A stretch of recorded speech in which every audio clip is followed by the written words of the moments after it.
오늘은 대언자 요나의 표적 외연원입니다. 마태복음 16장 4절 같이 일어나셔서 다 같이 일어나셔서 마태복음 16장 4절 말씀을 같이 읽겠습니다. 마태복음 16장 4절입니다. 같이 읽습니다. 악하고 음란한 세대가 표적을 구하나 대언자 요나의 표적에는 아무 표적도 그 세대에 주지 아니하리라 하시고 그들을 남겨둔 채 떠나가시니라. 대언자 요나의 표적 외에 다른 표적을 구하거나 그걸 받았다고 한다면 거짓말입니다. 왜 주님께서는 그 외엔 주지 않는다고 했는데 주님이 주지 않는다고 그랬는데 자꾸 받았다고 그러면 잘못 받은 거죠. 이 세대에서 대언자 요나의 표적 외에 다른 표적을 받았다면 그 표적은 다 거짓말입니다. 그런 표적은 없다 이 말입니다. 대언자 요나의 표적 외에는 아무 표적도 그 세대에 주지 아니하리라 하시고 그들을 남겨둔 채 떠나가시니라. 물론 이건 현장에서 그 자리에서 떠나가셨다는 말이고 우리 세대에 적용하면 하늘로 가셨다 이 말입니다. 없다 이 말입니다. 기도합니다. 위대하시고 거룩하신 주 하나님 감사합니다. 함께 하시고 도우셔서 오늘도 주의 말씀을 은혜로고 복되게 선포를 들어주시고 영감있게 성도들 마음속에 전달되게 하시길 간구합니다. 하나님 말씀에서 복을 받게 하시고 생명을 얻게 하시고 살아나게 하시고 이 말씀을 통해 강건하게 하시고 주님을 더욱 알아나게 하시고 말씀의 그 맛을 또 말씀의 그 깊이를 또 말씀에 있는 그 모든 보화들을 찾아서 가질 수 있도록 은혜 허락하여 주시길 간구합니다. 전하는 자나 듣는 자가 함께 은혜 받게 해주시옵소서. 감사드리며 주의 성기도합니다. 아멘. 예. 오늘은 표적을 구하는 유대인들을 중심으로 대언자 요나의 표적에 대해서 말씀을 살펴보겠습니다. 우리는 표적을 구하지만 유대인들은 표적을 요구합니다. 요구한다는 말은 require입니다. 표적을 요구한다고 할 때 요구한다, require란 말은 그냥 구하는 것이 아니라 legally, 법률적으로 요구한다, 합법적으로 요청한다, request, 합법적으로 요청한다는 말입니다. 이는 법적 용어입니다. legal terminology예요. require. 유대인들은 표적을 require, 요구한다. 법이 뭔가를 요구하고 명령할 때 요구한다, require란 말을 쓰는데 규정을 통해서 요구하는 걸 말합니다. 우리가 주로 그래요. do, either law require를 삼으죠. 법이 요구하는 대로 행하라. 법이 규정한 대로, 법이 요구한 대로 하라 이 말입니다. 성경은 말하기를 고린도전서 1장 22절에 유대인들은 표적을 요구하고 그리스인들은 지혜를 추구하나 요구하고는 require, 추구하다는 seeking입니다. 유대인들은 표적을 뭐라고요? 요구하고 유대인들은 표적을 요구하고 유대인들은 합법적으로 legally, 합법적으로 누군가에게 표적을 요구할 수 있습니다. require, request 할 수 있다 이 말입니다. 메시아는 메시아의 표적을 행해야 됩니다. 이는 성경이 정한 법입니다. 사도들은 사도의 표적을 행해야 됩니다. 그래서 이들은 당당하게 주님께 표적을 요구했고 표적을 보여주실 것을 강력하게 압박할 정도였습니다. 요한복음 2장 18절에 이에 유대인들이 응답하여 그분께 이르되 내가 이런 일들을 행하니 우리에게 무슨 표적을 보이느냐며 예수님은 수많은 표적과 이적을 보이셨습니다. 성경은 말하기를 요한복음 20장 30절 31절에 진실로 예수님께서 자기 제자들 앞에서 이 책에 기록되지 않은 다른 표적들도 많이 행하셨으나 이것들을 기록함은 예수님께서 하나님의 아들 그리스도이심을 너희가 믿게 하려 함이요 또 믿고 그분의 이름을 통해 생명을 얻게 하려 함이니라. 믿게 하려 함이라. 얻게 하려 함이니라. 예수님이 뭐라고요? 하나님의 아들 그리스도이심을 너희가 믿게 하려 함이요. 우리가 예수를 믿는다는 말은 사실 의미가 없는 말입니다. 예수를 믿는다가 아니라 예수가 누구인가를 믿는 겁니다. 예수가 누구라고요? 하나님의 아들 그리스도시다. 예수가 누구이신가를 믿는 겁니다. 예수가 누구이신가? 예수님이 표적을 행하신 것은 표적을 난 행할 줄 알아. 난 능력이 있어. 이게 아니라 내가 성경에 기록된 하나님의 아들 그리스도이심을 보여주는 겁니다. 그걸 입증하기 위해서 하는 겁니다. 이것들을 기록하면 예수님께서 누구라고요? 하나님의 아들 그리스도이심을 너희가 믿게 하려 함이요.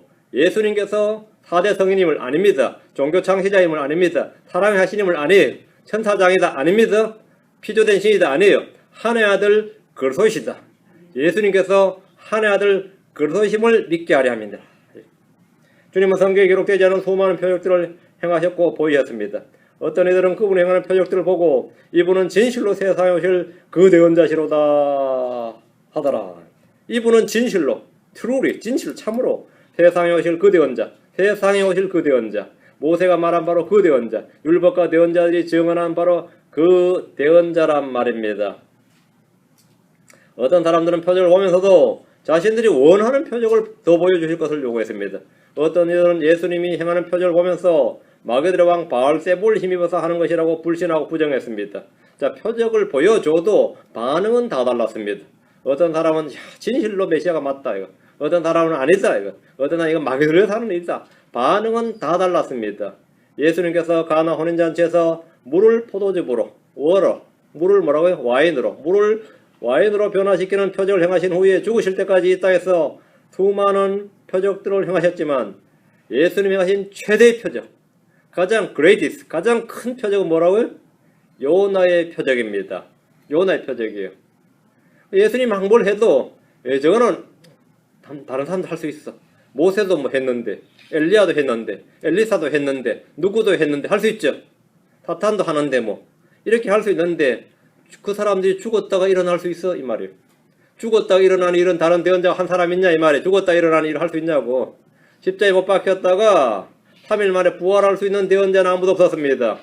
주님께서 내가 한 걸 다 못 믿어도 이 한 가지 표적은 믿어야 된다. 이 한 가지 표적은 안 믿을래야 안 믿을 수가 없고 못 믿을래야 못 믿을 수가 없는데 그것이 바로 요나의 표적이다. 그럼 요나의 표적이 뭐냐? 요나의 표적이 대언자 요나가 민족을 위해서 자기 민족을 위해서 자기 목숨을 던진 사건입니다. 요나는 주 하나님의 대언자였습니다. 이 사람이 갈릴리 출신이었어요. 그런 주의 명령을 받고 니느웨로 가서 대언을 해야 했습니다. 그런데 그는 자기 민족의 원수여 멸망시킬 니느웨로 가서 자기 민족을 멸망시킬 니느웨로 가가지고 심판의 말씀을 전함으로 그들이 회개하고 구원받는 것을 기뻐하지 않았습니다. 왜? 훗날에 이 아시리아가 북왕국 이스라엘을 멸망시킬 적대 국가였습니다. 이걸 니느웨로 가서 복음을 전하기를 원치 않았다 이 말이에요. 왜? 분명히 이들이 멸망하지 않으면 자기들이 멸망한다. 유대민족이 멸망할 텐데 왜 내가 가서 이 아시리아 민족의 구원을 위해서 이 말씀을 전해야 되냐 이 말이죠. 요나는 니느웨가 소돔과 고모라처럼 죄와 불법이 넘쳐서 그대로 주의 심판을 받아서 멸망하기를 원했습니다. 요나는 자기 민족의 원수들이 구원받는 것을 원하지 않았습니다.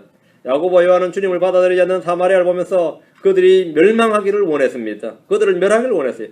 누가복음 9장으로 갑니다. 54절 56절. 누가복음 9장 54절 56절.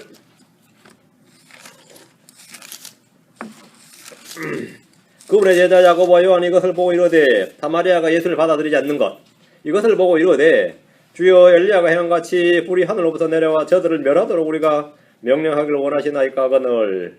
이들은 사마리아 멸해버리자 이거예요. 얘들은 원수들의 생명을 아끼지 않았습니다. 육신의 성품입니다. 우리의 육신은 원수들이 잘 되거나 회개하는 것보다 망하거나 심판받기를 더 원합니다. 요나나 요한이나 야고보는 이 점에서 같은 영을 지녔습니다. 그런 제자들 향해서 주님은 꾸짖으셨습니다. 55절. 그분께서 돌아서서 그들을 꾸짖으시며 이르시되 너희가 어떤 영에 속해 있는지 너희가 알지 못하는도다. 주님께서 말씀하시되 너희가 어떤 영에 속해 있는지 그 영은 살인자의 영이다 말이죠. 그렇죠? 긍휼이 없는 영. 한마디로 말하면 마귀의 영이다 이거예요. 너희가 어떤 영에 속해 있는지 너희가 알지 못하는도다. 이것은 그리스도 영이 아닙니다. 아버지 영도 아니고 성령이 아닙니다. 근데 너희가 어떤 영에 속해 있는지 너희가 알지 못하는도다. 이건 주님이 꾸짖으신 거죠. 개혁 성경에는 이게 삭제되어 있으면 없습니다. 요한과 야고보가 지닌 영은 그리스도의 영이 아닙니다. 건전한 영이 아닙니다. 생명의 영이 아니에요. 그들은 그리스도의 마음을 품고 있지 않았습니다. 주님 말씀하시기를 너희 원수들을 사랑하며 너희를 저주하는 자들을 축복하고 너희를 미워하는 자들에게 선을 행하며 악의를 품고 너희를 다루며 너희를 핍박하는 자들을 위해 기도하라. 이렇게 말씀하셨습니다. 이게 그리스도의 영입니다. 주님은 모든 사람이 구원을 받고 진리해지시기 이르기를 원하십니다. 그것이 하나님의 뜻입니다. 하나님의 뜻은 아무도 멸망하지 않고 모두 회개에 이르기를 원하시느니라 하신 대로 아무도 멸망하지 않고 모든 사람이 구원을 받는 것, 그것이 하나님의 뜻입니다. 예수님은 사람들의 생명을 구원하러 오셨지 멸하러 오신 것이 아닙니다. 9장 56절. 사람의 아들은, 예수님 자신이죠. 사람의 아들은 사람들의 생명을 멸하러 오지 아니하고 구원하러 왔느니라 하시니라. 그들이 다른 말로 하니라. 이 구절도 개혁성경에 없습니다. 킹제임 성경에서만 있어요. 대언자 요나는 민족의 부흥을 원했지만 아시리아의 회개나 부흥이나 구원은 전혀 원하지 않았습니다. 다시스로 가는 배에서 큰 폭풍과 파도를 만나 죽게 된 뱃사람들은 요나에게 물었습니다. 요나서로 갑니다. 요나서 1장으로 갑니다. 요나서 1장. 요나서 1장 8절. 이에 그들이 그에게 이르되 원하건대 이 재앙이 누구로 인하여 우리에게 임하였는지 우리에게 말하라. 내 직업은 무엇이냐? 넌 어디서 왔느냐? 내 나라는 어디냐? 넌 어느 나라 백성이냐 하니 막 질문을 막 쏟아내서 요나한테. 이 제비가 요나에게 떨어졌거든요. 그들은 요나에게 재앙의 원인이 누구이며 직업이 무엇인지 어디서 왔는지 어느 나라 사람이며 어느 나라 백성인지 줄줄이 막 물어댔습니다. 요나는 그들의 질문에 이렇게 대답했습니다. 9절 그가 그들에게 이르되 난 히브리 사람으로 바다와 육지를 만드신 주 곧 하늘의 하나님을 두려워하노라 하니라. 요나는 히브리 사람입니다. 그는 바다와 육지를 만드신 주 곧 하늘의 하나님을 두려워하는 사람입니다. 그는 불신자가 아닙니다. 그는 대언자였습니다. 그는 하나님을 무시하거나 멸시해서 이별을 탄 것이 아닙니다. 그는 주를 두려워하면서도 니느웨가 아니라 다시스로, 지금은 스페인이죠. 스페인으로 가는 배를 탄 겁니다. 뱃사람들은 요나가 누구인지 왜 이 배를 탔는지 알고 심히 두려워했습니다. 불순종한 하나님의 대언자로 인해서 그 배에 재앙이 임했기 때문입니다. 세상은 성도들이 타락한 것을 볼 때 두려워합니다. 교회가 부패하는 것을 볼 때 안타까워하고 분노합니다. 왜 그런 것 같습니까? 주의 심판과 주의 분노와 재앙이 임할 줄을 알기 때문입니다. 10절 그때 요나가 그 사람들에게 말하였으므로 그가 주의 앞을 떠나 도망한 것을 알고 심히 두려워하여 그에게 이르되 내가 어찌하여 이 일을 행하였느냐? 왜 주님을 떠나느냐? 왜 불순종했느냐? 이 말이에요.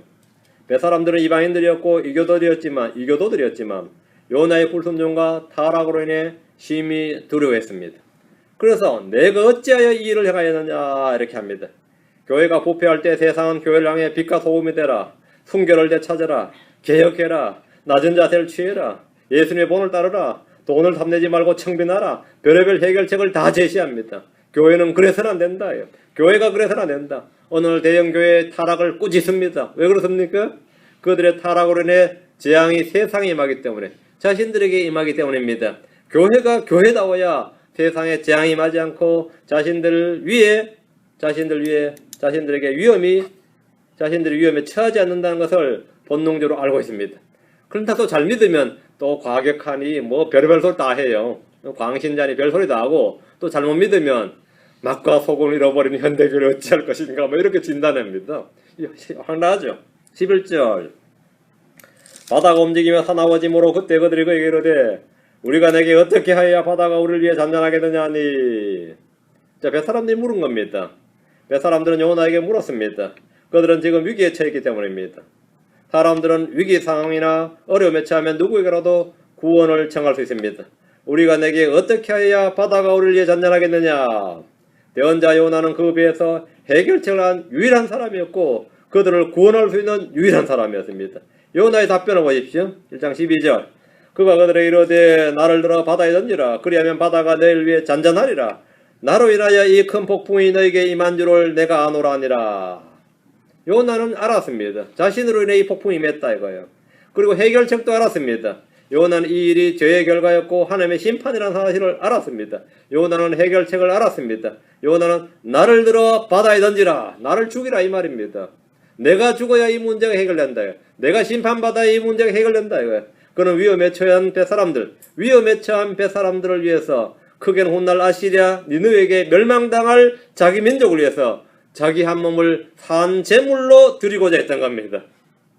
자기 한 몸을 산 제물로.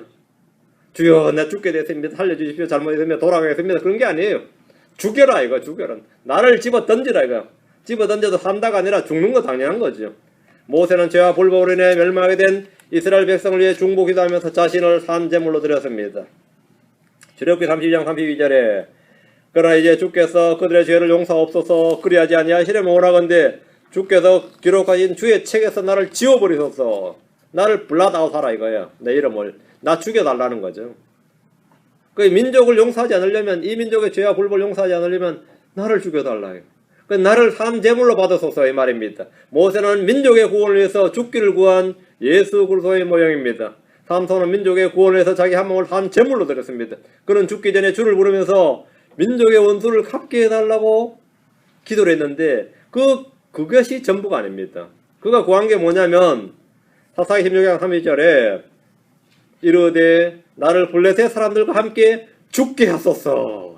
이게 삼손의 기도였어요. 나를 뭐라고요?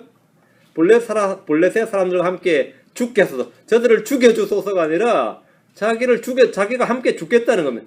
나를 불러서 사람들과 함께 죽게 하소서 하며 힘을 다하여 몸을 굽히며 그 집이 다 곧무너져 그 안에 있던 귀족들과 온 백성을 덮치니 이처럼 그가 죽을 때 죽인 자가 살았을 때 죽인 자보다 더 많았더라. 테러범 삼손이죠. 자기가 죽어서 자살 폭탄도 아니고 뭐죠? 자기 힘으로 그냥 기둥 무너뜨려 죽였는데 황당한 거죠.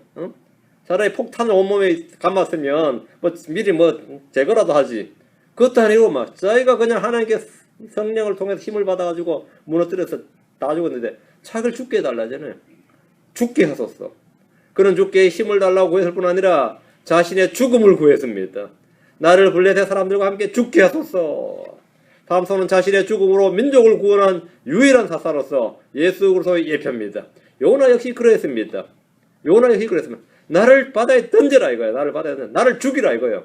그는 스페인으로 도망치려던 계획이 실패하자 잠잠히 바다에 던져져 죽기를 결단하고 나를 바다에 던지라 했습니다. 나 죽어버리면 어차피 태어날 사람 없으니까 나를 바다에 던지라. 그리고 니누에 멸망하고 민족은 구원한다.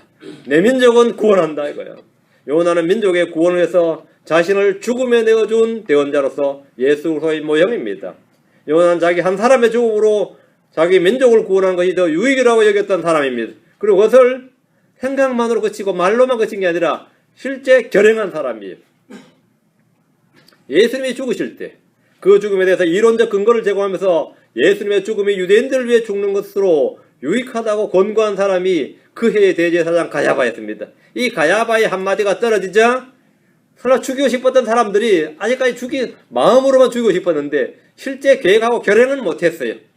근데 가야바 한마디가 떨어지니까 원래 대제사장 가야바가 예수의 죽음을 원하는구나 하고 바로 제사장들과 이 장로들이 예수님의 죽음을 직접 계획하게 됩니다.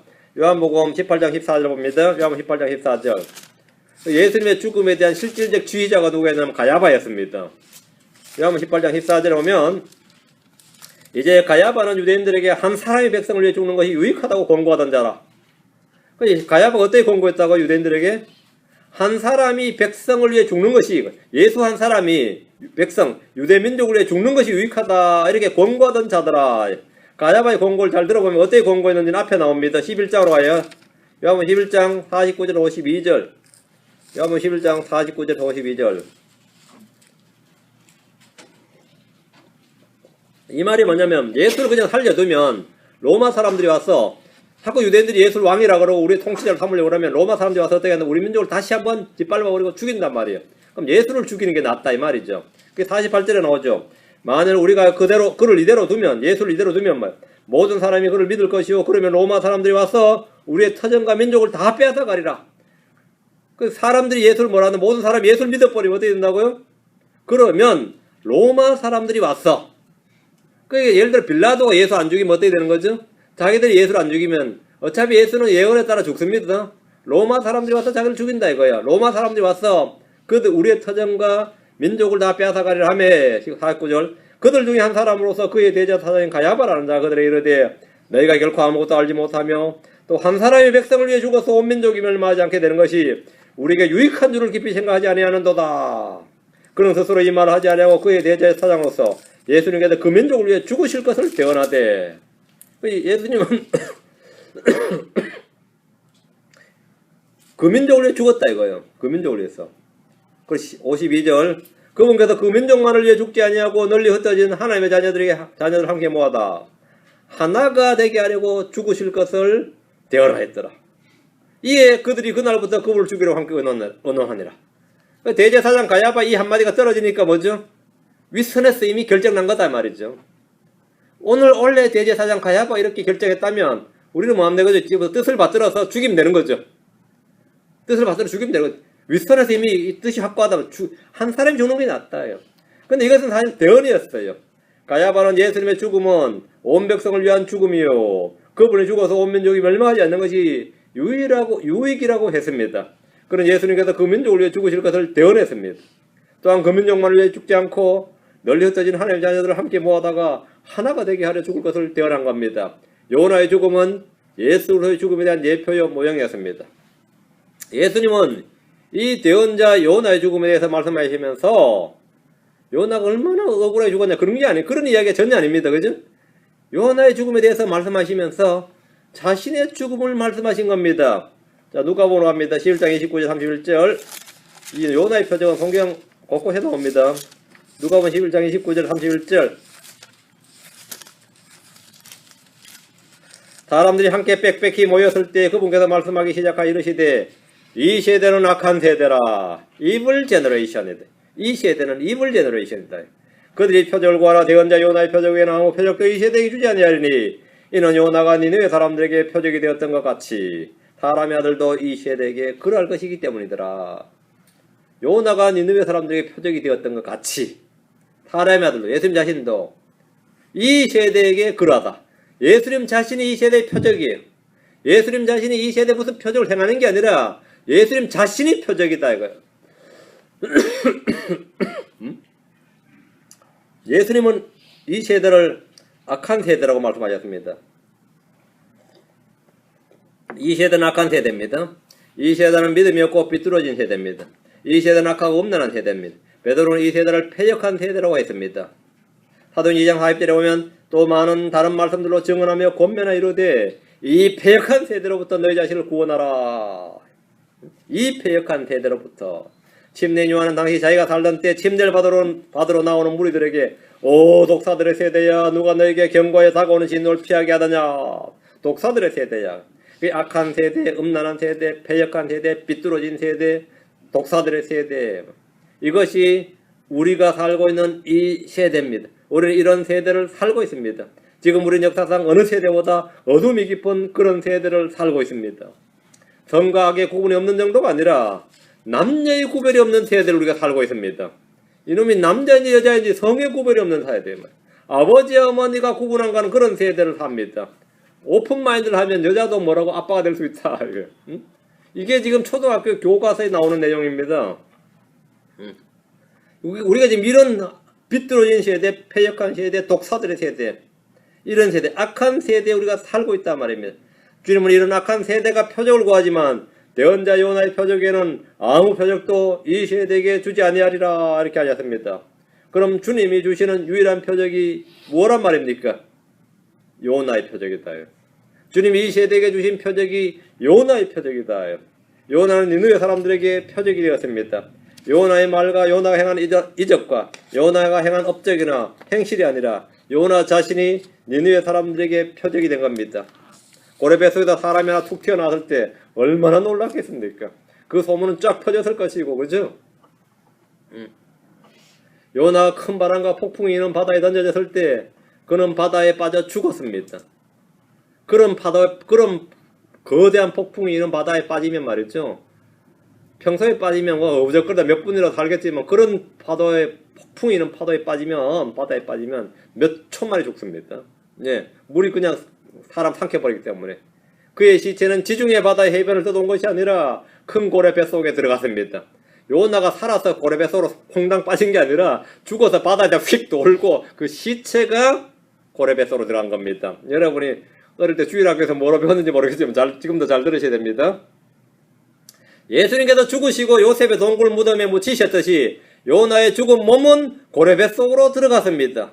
어떤 이들은 요나가 고래 뱃속에서 사흘 동안을 살아있었다고 생각합니다. 한국 교인 대부분 그렇게 생각합니다. 요나는 바다에서 죽은 채로 죽은 몸이 고래 뱃속으로 삼켜진 겁니다. 고래는 죽은 몸을 삼킨 거예요. 만약 3일 동안 고래 뱃속에서 죽지 않고 살아있었다면 고래가 배탈나 죽습니다. 반대로. 여러분이 장어를 먹었는데 장어가 여러분 뱃속에서 3일간 살아있었다 그러면 여러분 게임 끝나는 거예요. 피레미 한 마리를 먹어도 피레미가 죽어야지 뱃속에서 살아있어 버리면 여러분은 바로 병원 가야 될 겁니다. 자, 요한나 1장 17절.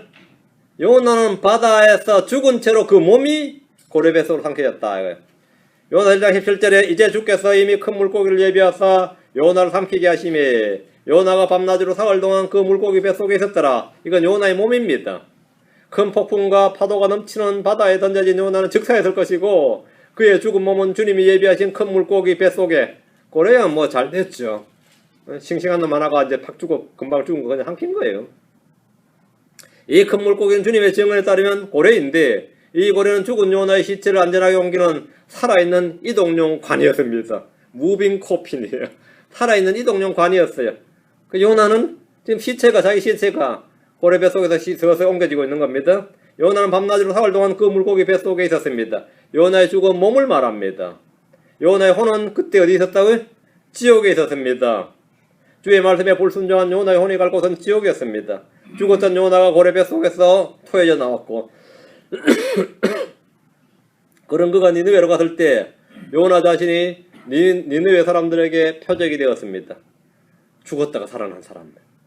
바다에 던져져서 죽었던 사람이 뭐라고요? 지금 고래뱃속에 튀어나오면서 살아나 버렸으니 이게 얼마나 황당한 거예요. 죽어서 고래뱃속에 들어갔어. 고래뱃에서 나올 때는 살아서 나왔으니까 이거야말로 표적이죠. 이게 표적이죠. 주님은 죽어서 동굴 속으로 들어갔는데 살아서 동굴 밖으로 나왔습니다. 이게 요나의 표적입니다.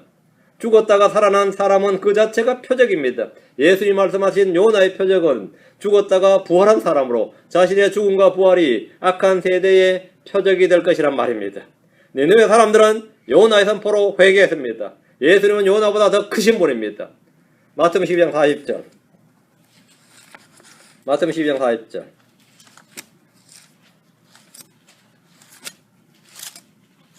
마태복음 12장 40절.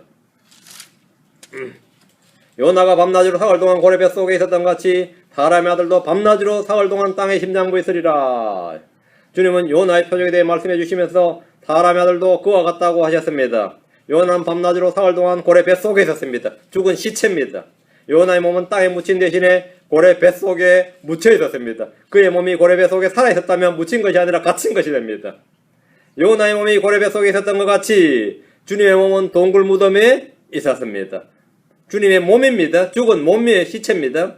예수님은 무덤에서 잠시 동안이라도 기절해 있었거나 아니면 혼수 상태로 코마 상태로 있었던 것이 아니라 완전히 숨을 거두신 채 죽은 채로 묻히셨습니다. 요나 역시 완전히 죽은 채로 고래배 속에 있었습니다. 한국인의 대부분의 크리스천, 대부분의 신자들은 개혁성경의 오역과 오류로 말미암아 요나가 고래배 속에 살아있었다고 가르칩니다. 이 황라제 주일학교에서 이래만 가르쳐요. 정말 미친 소리가 아닐 수가 없습니다. 킹제임 성경을 외치는 일부 신자들은 요나가 고래배 속에서 몇 시간이라도 살아서 기도하지 않았겠느냐 이런 헛소리를 또 짓거려요. 이것도 황당한 소리가 아닐 수가 없습니다. 믿기 싫으면 그냥 입이나 다물고 있지 믿기 싫다고 왜곡해서는 안 되죠. 요나는 고래배 속이나 지옥 속에서 기도한 것이 아니라 고래배에서 나왔어. 지옥에서 나와서 기도했는데 한글 성경들은 하나같이 고래배 속에서 지옥 속에서 기도했다고 번역했기 때문입니다. 아웃오브인데 아웃오브 이 아웃오브를 안에서라고 번역한다라면 한국 성경밖에 없을 거예요. 요나의 몸이 밤낮으로 사흘 동안 고래배 속에 있었을 때 그의 혼은 지옥에 있었습니다. 우리 주님의 몸이 동굴 무덤에 계셨을 때 그분의 몸은 밤낮으로 사흘 동안 땅의 심장부에 있었습니다. 땅의 심장부 in the heart of the earth 헤아림 지옥입니다. 3일밤 3 days and 3 nights 예수님은 밤낮 3일 동안 땅의 심장부에 있었습니다. 주님의 몸은 지표면에 요셉의 동굴 무덤에 있었어요. 예수님의 혼은 땅의 심장부에 있었습니다. 요나는 고래 뱃속에 있는 동안 그의 몸이 썩지 않았습니다.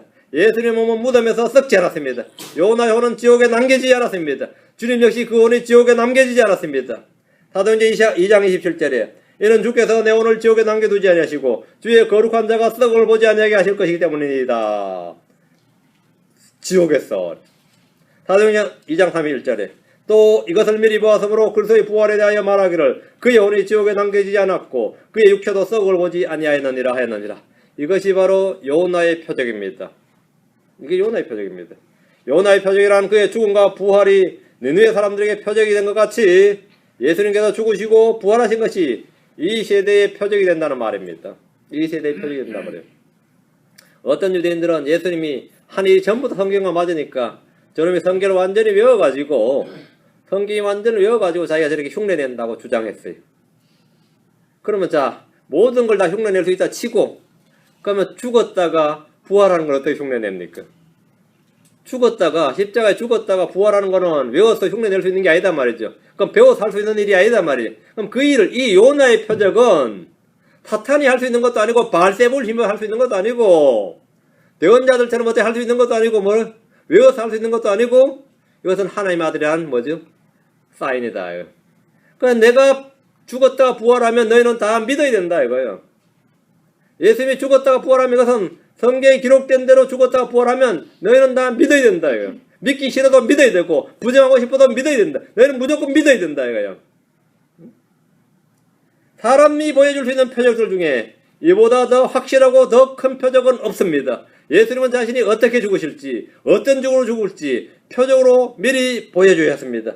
예수님은 모세가 장대에 놋뱀을 단 것처럼 모세가 장대에 놋뱀을 단 것처럼 높이 들리십니다.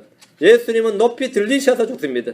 주님 말씀하시기를 모세가 광야에서 뱀을 든 것 같이 모세가 광야에서 뱀을 든 것 같이 사람의 아들도 반드시 들려야 하리니 이렇게 말씀하셨습니다.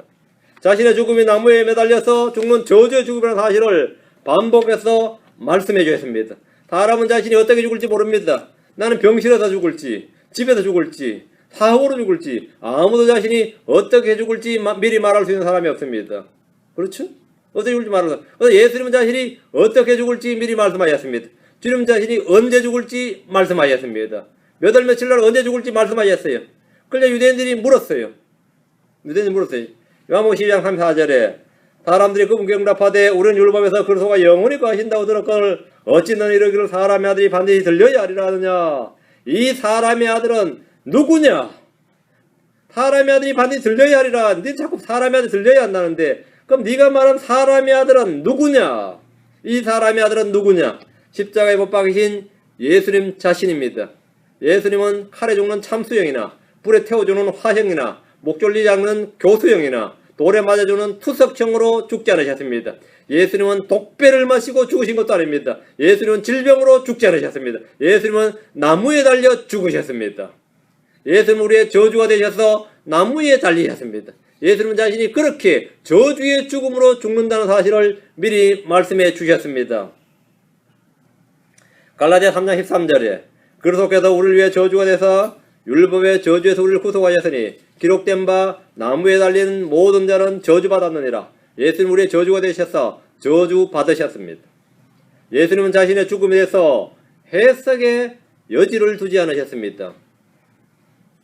예수님 말씀이 아리까리하단 말이에요. 애매모호하다. 내가 잘 클리어하지 않다. 아니면 예수님 말씀은 누구나 듣고 읽으면 알 수 있는 분명한 어휘와 쉽고 단순한 문장으로 심플 센턴스로 말씀해 주셨습니다. 어떻게 말씀해 주셨나? 마태복음 20장 19절에 이방인들에게 넘겨주어 그를 조롱하고 채찍질하고 십자가에 못 박게 할 것이요 셋째 날에 그가 다시 일어나리라 하시니라. 어때요? 어려운 단어 있어요? 이방인들에게 넘겨주어 로마에 넘겨줬죠?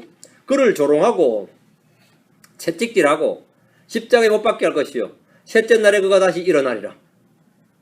이건 완전히 초등학생도 알 수 있는 이야기예요. 마태복음 26장 2절에 너희가 아는 대로 이틀이 지나면 6월절이라 사람의 아들이 배반을 당해 십자가에 못 박히리라.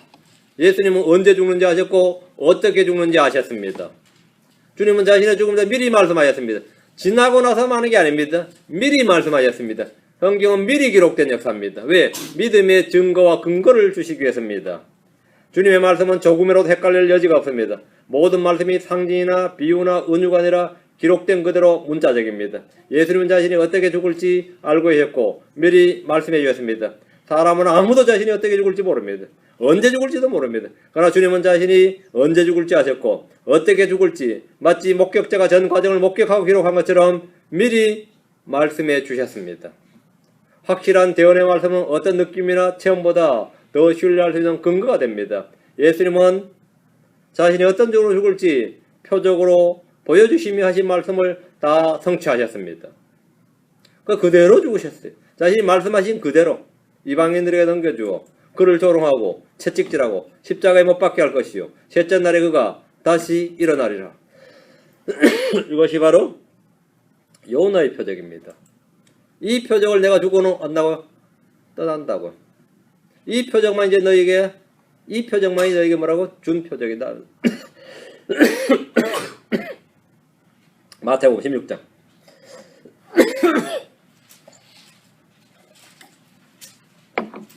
마태복음 16장 1절 4절. 마태복음 16장 1절 4절입니다.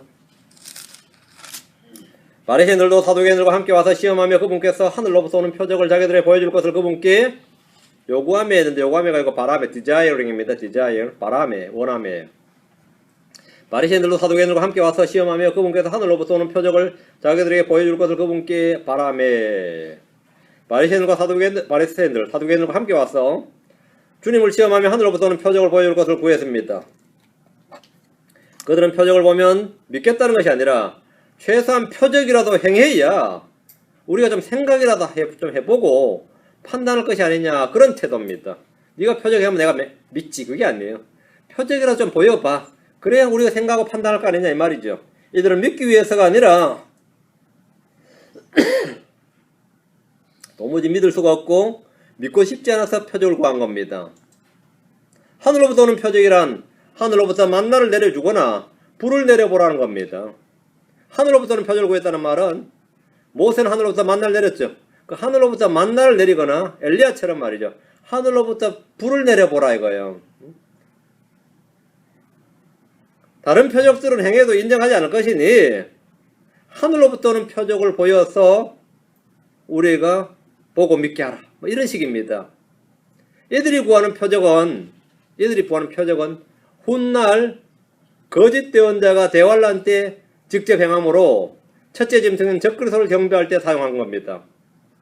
거짓 대언자 하는 일이 뭐죠? 계시록 14장 13절에 하늘로부터 불을 내린 거예요.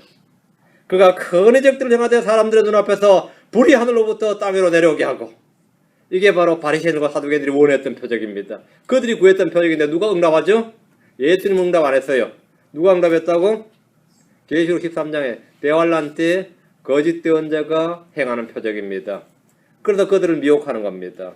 예수님은 이 시대에 이런 표적을 행하지 않으십니다. 아무리 구해도 주지 않으십니다. 그리고 이런 표적을 구하거나 누가 행했다고 하거나 체험했다고 하면 그런 적그리스도 거짓 대언자에게 쏘은 겁니다. 여러분이 표적을 구했다, 행했다, 체험했다, 다 쏘은 겁니다. 주님은 요나의 표적에는 이 세대에게 다른 표적을 주지 않으십니다. 안 믿는 사람들 있지. 자, 마태복음 16장 2절 3절. 그분께서 그들의 응답하여 이르시되 저녁이 되면 너희가 말하기를 하늘이 붉으니 날씨가 좋으리라 하고 또 아침에는 하늘이 붉고 흐리니 오늘은 날씨가 꾸지리라 하는도다. 오 너희 위선자들아, 너희가 능히 하늘의 모습은 분별하거니와 시대의 표적들은 분별하지 못하느냐. 하늘의 표적을 구하는 바리새인들, 사두개인들은 저녁이 되면 하늘을 보면서 날씨를 예측하곤 합니다. 저녁에는 하늘이 붉으니 날씨가 좋으리라 이렇게 말하고, 아침에는 하늘이 붉고 흐리니 오늘은 날씨가 꾸지리라, 이렇게 기상청이 없어도, 일기예보가 없어도 대충 어느 정도 맞춘단 말이죠. 한국에는 일기예보가 얼마나 잘 틀리는지, 지금 비가 내리고 있는데 말짱하겠습니다, 화창합니다 그러고, 지금 화창한데 곧 비가 내릴 것 같습니다 이래가지고 몇 바가지로 먹고 말이죠. 그런데 어떤 노인들이 그러잖아요. 지리산 노고단에 구름이 없는데 무슨 비가 내린단 말인가. 그런데 그 사람들 말이 맞거든요. 근데 막 비가 내린다고 하니까 탁 뛰어 산을 보면서 오늘 비가 안 올 것 같아. 기상청보다 더 정확해. 응? 또 관절염 걸린 사람은 내 몸이 이런데 어찌 비가 내리겠는가. 내 몸이 말짱한데 어찌 비가 내리겠는가 이런단 말이죠. 이들은 하늘의 모습을 보면서 날씨를 예측하고 분별합니다. 그런데 이들은 시대의 표적을 분별하지 못했습니다. 시대의 표적들은 성경을 봐야, 성경 읽고 믿어야 보입니다. 성경 읽고 믿어야 알 수 있는 겁니다. 성경을 세대별로 나눠보면 어느 세대에 무슨 일이 있을지 알 수 있습니다. 이들은 다니엘의 예언적 연대기를 보면서 지금이 바로 그 메시아가 올 때이고 지금이 바로 그분이 끊어지는 시기임을 알 수 있습니다. 그렇죠? 아닥사스다 왕이 말이죠. 예루살렘 성벽을 건축하라는 명령이 떨어진 데부터 뭐죠? 62주 한일에 그리고 그 뭐죠? 그 762 이래거든요. 그 69주가 지나고 한일에란 말이에요. 그럼 지금쯤이 뭐가 된 거죠? 문자 그대로 살짝 세면 483년 일하고 있단 말이죠. 정확하게 483년은 몰라도 대충 그 정도는 된단 말이죠. 그럼 지금이 뭐란 거죠? 메시아가 이 땅에 올 때다. 이거는 알 수 있는 거죠. 그리고 그런 사례 한 명 이제 나타났어요. 침례 요한도 증언했어. 그가 행하는 일도 표적을 보여주고 있어. 다 모든 받아 떨어지고 있단 말이죠. 성경을 찾아 읽다 보면 그분에 대한 증언들이 수백 가지는 나옵니다. 누구든지 읽는 자는 깨달을 수 있습니다. 믿지 않으려고 작정하지 않는 이상 성경은 예수 그리스도를 증언하며 그분이 하는 일을 역시 그분을 증언합니다.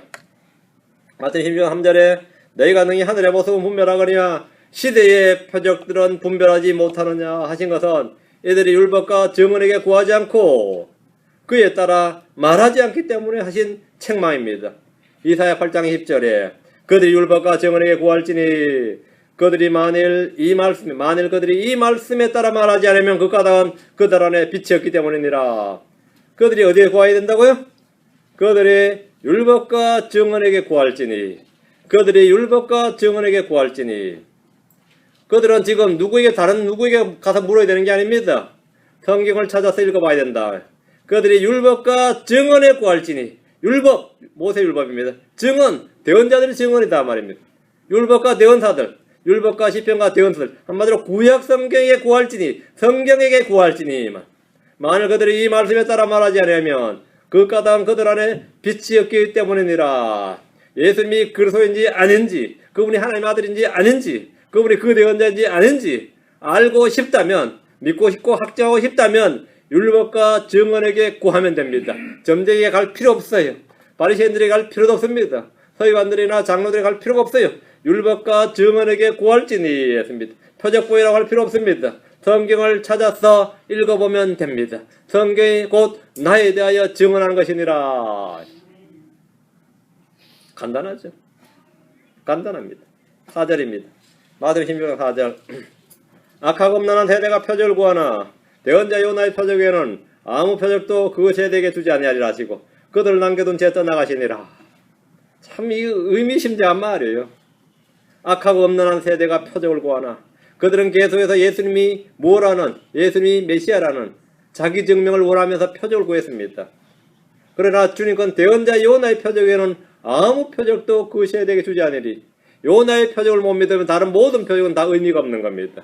요나의 표적, 가장 크고 위대한 표적입니다. 가장 확실한 표적인데 이 표적도 안 믿으면서 먹여라, 불 내려라, 이거 다 쓸데없는 소리다 이 말입니다. 그 표적 소용없는 표적이다 이거예요. 지금 하늘에서 불 내려서 사람은 안 믿을 것 같아요. 번개였나 보다, 일렉트로니컬 파워였나 보다 이럴 것 같아요. 지금은 뭘 해도 안 믿을 것 같아요. 그죠? 악하고 없는 세대가 표적을 구하나 대언자 요나의 표적에는 아무 표적도 그 세대에게 주지 아니하리니 그 표적이 없는 게 표적이요. 표적이 있으면 다 가짜예요. 그러니까 여러분이 어떤 사인을 봤다, 봤다, 체험했다, 다 가짜입니다. 그들은 자랑스럽게 말하지만 저는 그냥 가짜다 이렇게 판단하고 있습니다. 그건 가짜다. 왜? 주님이 안 줬다는데, 안 준다는데 왜 받았다는 사람이 나오는 거예요. 주님이 안 주신다는데 하시고 그들을 남겨둔 채 떠나가시니라. 그들을 남겨둔 채 떠나가시니라. 주님은 떠나가셨습니다. 이제 더 이상 요구할 수가 없습니다. 떠나가셨어요. 바리새인들과 사두개인들, 당시 유대인들은 악하고 음란한 세대입니다. 지금 이 시대 역시 악하고 음란한 세대입니다. 이들은 표적을 구합니다. 초자연적인 힘을 구합니다. 그러나 주님은 이들이 구하는 어떤 표적도 주지 않으시겠다고 말씀하셨습니다. 여러분이 어떤 표적을 주님으로부터 받았다, 하늘로부터 받았다고 한다면 그는 지금 쏘은 것입니다. 그는 지금 쏘은 겁니다. 주님은 대언자 요나의 표적에는 아무 표적도 그 세대에 주지 아니하리라 이렇게 말씀하시고 그들을 남겨둔 채 떠나가셨습니다. 떠나가셨어요. 주님이 말씀하신 대언자 요나의 표적은 성경 기록대로 그리스도께서 우리의 죄들로 인하여 죽으시고 묻히셨다가 성경 기록대로 셋째 날에 다시 살아나셨으니 이겁니다. 이게 바로 대언자 요나의 표적, 복음입니다. 이 말씀대로 죽으신가 묻히신가 부활입니다. 예수님은 그냥 죽으신 것이 아니라 성경 기록대로 according to the scripture, 성경 기록대로 우리의 죄들로 인하여 죽으시고 자신이 미리 말씀하신 그대로 죽으셨습니다. 성경 기록대로가 아니라면 우리는 그분을 믿을 아무런 이유도 근거도 없습니다. 예수님은 묻히셨습니다. 성경 기록대로 셋째 날에 다시 살아나셨습니다. 사람들은 그분이 행하는 일이 마귀의 통치자 바알세불을 힘입어 한다고 비난해도 이 일은 그렇게 말할 수 없습니다. 바알세불은 죽은 사람을 일으키지 못합니다. 어떤 이는 예수님이 성경을 외워서 거기에 맞추어 행동했다고 비난해도 이 일에 대해서는 그렇게 말할 수 없습니다. 죽은 사람이 미리 외워둔 말씀대로 부활할 수는 없습니다. 어떤 이는 예수님의 제자들 후대의 검을 신격화했다고 말합니다. 그러나 이 기록은 예수님의 후대에 기록된 말씀이 아니라 예수님께서 이 땅에 태어나기도 전에 기록된 말씀들입니다. 미리 기록된 말씀은 조작이 불가능합니다. 후대에 기록된 말씀 뭐죠? 꾸미거나 조작하거나 신격하거나 지 마음대로 쓸 수 있지만 미리 기록된 말씀, 미리 pre-written history, 미리 기록된 말씀은 뭐가 한다고요? 조작이 불가능하다. 가짜가 없다 이 말입니다. 예수님께서 그냥 위대한 사람이라면, 위대한 종교인이라면, 위대한 종교 창시자라면, 위대한 도덕군자거나 성인이라면, 그가 깨달은 사람이라 해탈한 사람이라면 그는 죽음으로서 끝입니다. 여러분 세상에서 어떤 위인들도 죽음으로 끝입니다. 죽었다 부활한 어떤 종교 창시자가 있습니까? 없습니다. 없습니다. 예수님이 그냥 사람이라면 그분은 당연히 부활하지 못합니다. 예수님의 부활은 그분이 그냥 일개 인간, 일개 사람이 아니라 하나님의 살아계신 하나님 아들이시고 그 그리스도심을 증언합니다. 부활은 예수님이 누구신지를 확증하는 가장 강력한 표적입니다. 그 자신이 바로 하나님의 아들이심을, 자신이 하나님의 아들이심을 권능있게 선포하는 것입니다. 이거 못 믿으면 다른 거 아무것도 못 믿는 겁니다. 아무리 부정하고 부인하고 불신하려 해도 예수님이 행하신 요나의 표정은 부인할 수 없고 부정할 수 없는 가장 확실한 표적입니다. 예수님은 이 시대에 우리에게 요나의 표적을 남겨두시고 저 하늘로 떠나가셨습니다. 이 세대에 하늘로부터 오는 다른 표적을 주님께 구한다면 그는 악하고 음란한 세대에 속한 겁니다. 주님 우리가 믿음으로 걷고 눈으로 보는 것으로 걷지 않도록 하셨다. 믿음으로 걷고 보는 것으로 걷지 않도록 하셨습니다. 주님은 보지 않고도 믿는 자가 복된 자들이라고 하셨습니다. 우리에게는 예수로의 죽으심과 부활이라는 요나의 표적이 있습니다. 예수님은 요나보다 크신 분으로 예수님 자신이 우리에게 표적이 됩니다. 죽어서 무덤 동굴로 들어갔지만 살아서 그 동굴을 헤치고 열고 나오신 분입니다. 그분이 바로 예수님입니다. 누구든지 주의 이름을 부른 자는 구원 얻습니다. 누구든지 그분을 믿으면 그분을 우리 안에 갑니다. 누구든지 성경을 통해 그분을 찾으면 그분을 발견하게 됩니다. 그분은 지금 살아 계시기 때문입니다. 성경에 수많은 표적들이 기록되어 있지만 이 세대의 요나의 표적 외에는 다른 표적을 주신 것이 없습니다. 사도 바울 로마서부터 빌레몬서까지 히브리서까지 그렇게 많은 성경을 기록했지만 십자가에 못 박히신 그리스도, 부활하신 예수 그리스도 외에 다른 어떤 표적도, 주님이 행하신 어떤 표적도 기록하지 않았습니다. 바울은 오병이어 기록하지 않았습니다. 무리를 걸으신 예수는 기록하지 않았습니다. 병자를 고치신 예수는 기록하지 않았어요. 눈먼 자를 고치신 예수는 기록하지 않았습니다. 오직 한 분 예수로서 십자가에 못 박힌 예수 외에는 나는 아무것도 알지 아니하기로 작정하였느니라. 십자가에 못 박힌 예수로서 요나의 표적에는 우리에게 주어진 것이 없습니다. 요나의 표적에는 없다 이 말입니다. 주님 이렇게 말씀하셔도 안 믿는 사람도 있어요. 주의 표적을 주시옵소서 이렇게. 주님은 표적을 주지 않겠다고 하셨습니다. 이 표적이면 충분하다 이 말입니다. 성경 기록대로 그리스도께서 우리의 죄들로 인하여 죽으시고 묻히셨다가 성경 기록대로 셋째 날에 다시 살아나신 이 사실을 헛되이 믿지 아니하였다면, 이 말씀을 여러분의 마음에 믿고 헛되이 믿지 아니하였다면 이 복음으로 여러분은 구원을 받았습니다. 이 시간 구원 못 받은 사람, 내가 예수를 믿고 엄마 따라 교회 다니지만 아니면 부모 따라 어릴 때부터 교회를 다니지만 솔직히 내가 뭘 믿는다는지도 모르겠다 이거요. 믿는다는데 뭘 믿는다는지도 모르겠다 이거요.